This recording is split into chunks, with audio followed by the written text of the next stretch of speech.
if we look at the signals, the military is moving and the diplomatic talks, they seem to dying down. So what really matters here is not what's being said at the UN, but whether or not the Iranian leadership will actually follow through with their word. While the West pushes for a deal, Tehran is trying to keep their dream alive of having a nuclear weapon. Now, Trump has made something very clear. He does not want to let that happen. He does not want Iran to have nuclear powers. And today, we seem to have hit a breaking point. Iran just seized 2 oil tankers, while the US keeps shooting their drones down. And let's not forget that Iran is right by the Strait of Hormuz, which is where 21% of the entire world's oil passes by. And there's also another detail.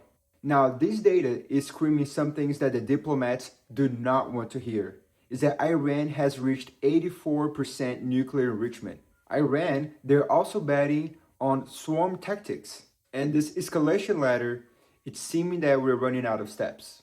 So let's look at those numbers. So as these tensions rise, any small catalyst could set this whole thing off.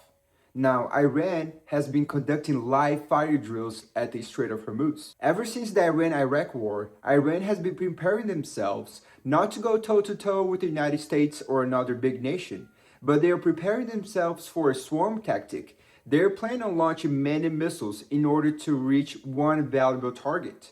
They plan on sending a lot of small, fast boats in order to reach to one valuable target. They do not want to fight the United States with their own navy against the United States Navy. They're just looking for that one valuable target. Iran could also launch their kamikaze drones. I mean, I do not think there's anything the Iranian military is not willing to do.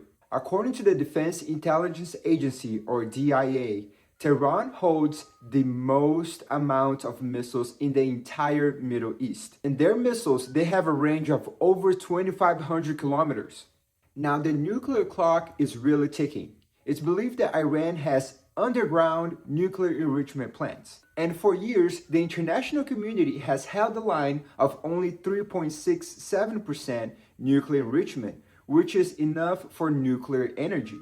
But Iran, ever since the United States has left ever since the US has left the JCPOA, Iran has kept increasing the enrichment percentage to 20%, to over 60%, and now to 84%. And unfortunately, the weapons grade for nuclear weapons is only 90%.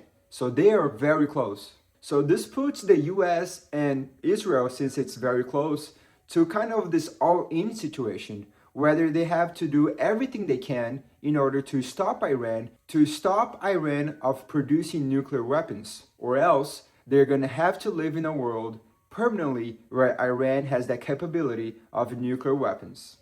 And in my opinion, this is the main driver that is driving all the military actions that we're seeing these past few weeks. So where does that leave us?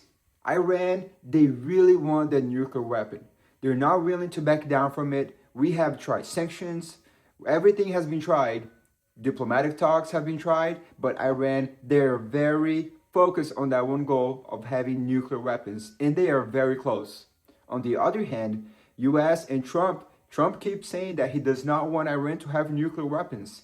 Now the question is, how far is Trump willing to go? So this is all the data that we looked today. 21 million barrels of oil passes through the Strait of Hormuz every day. Iran has 84% nuclear enrichment. They also have 2,500 kilometer capable missiles.